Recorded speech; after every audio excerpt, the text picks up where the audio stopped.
Somebody is in a place where they're surrounded by nothing but negativity, and I understand that they're responsible for them, but how do they Yeah. not succumb to that negativity that's all around them? And that's such a good question. And I think that's even the inspiration for our show. Because how do you get out of that? If you're only around negative people, if you're only around people that have only gotten here, you're the sum of the people that you surround yourself around. But then there's so many resources. So Yeah. you got to make a decision first. You got to make a decision that you're not happy with your life, and this is not where you want to be, Yeah. and that you're prepared to make the sacrifices and do the things that need to be done in order to pull yourself from that. Right. So what can you do? You can tune into our show. Yep. And like you said, make a decision. That's the start of it all. You have to make a decision what you want, what you don't want. And after you make a decision, you need to see things as they are, but don't see them worse than they are. A lot of people like to take a situation and they look at it at its worst. They see things much worse than what it actually is, instead of like trying to find a solution to the problem. Yeah. So see things as they are, but don't see them as worse than what they are, and focus on what you want, the outcome that you want, the life that you want, the goal that you want to achieve.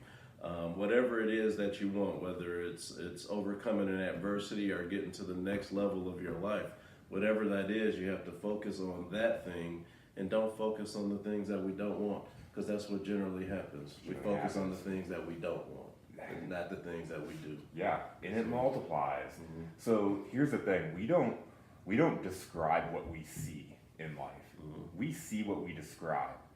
So that's why if you've ever been in a conversation with a group of friends and then you and another friend leave, and have you ever had the other friend have a totally different perspective of what the person said? Perception equals reality. Right? Reality doesn't always equal the truth. Yeah, because then that person might have these inner thoughts or feeling less than worthy.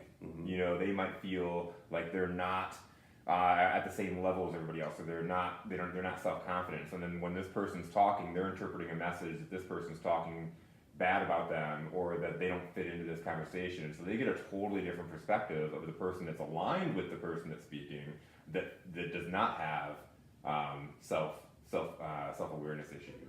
Absolutely. So it's one of those things, like, you describe what you see. Yeah. And your reality becomes your reality. And if you're looking around and saying, I don't have an opportunity because I have all these friends that are negative, you're going to have all friends that are negative.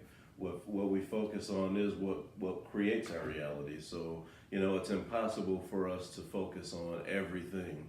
So your mind, your brain is always picking what to focus on and what not to focus on, what's important, what's not important, and depending on what you're focused on is going to determine what you see and that outcome that you see. So it's just so important to focus on. Well, what look at, so we've talked about your story and what happened, and you're in this feeling of hopelessness, right? But then as you started looking for, and you decided what you wanted to do, what happened? Did you attract more people into your life? When I made a decision, the people that I needed to meet in my life came and started to come into my life. So and it happens that way when you make a decision and you focus your mind on something. Somehow you get pushed. You get pushed in that direction of what you want. It's like success. I think about it in the terms of success. Success isn't something you seek, it's something you attract. So, when you start to focus your mind on something and you focus on that thing, then it starts to pull you towards it. So, whether that's a good thing or a bad thing, whether that's a worthy cause or a not worthy cause, you're gonna get drawn towards that thing. So, absolutely. It's what you're looking for. There's millions and millions, and there's infinite amounts of possibilities out there right now. And the people that are able to have success and find success are the ones that are open to the possibilities. You know, Absolutely. it's like that old wives' tale with the guy that prays to God every day to win the lotto. And every day he's praying to God, you know, why can't I win the lotto? Why can't I win the lotto? Why can't I win the lotto? You know, and then finally God, frustrated after like a year of this guy praying to win the lotto, is like, man, you got to go buy a lotto ticket. Like, you got to put that step forward.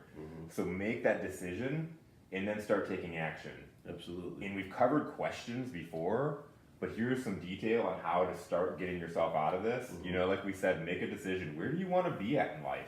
That's not my goal. It's not Daryl's goal for you. Like, we all have our own individual goals. Some want to have grand achievements. Some want to just live a good life. Some want to be able to go on vacations in the summertime. Like, no matter what you want out of life, that's okay. That's what you want out of life. But make that decision that that's what you want out of life. And then you can ask yourself, what am I doing right now? Is the behaviors and the actions and the habits that I have right now, is that going to lead to where I want to be? Absolutely.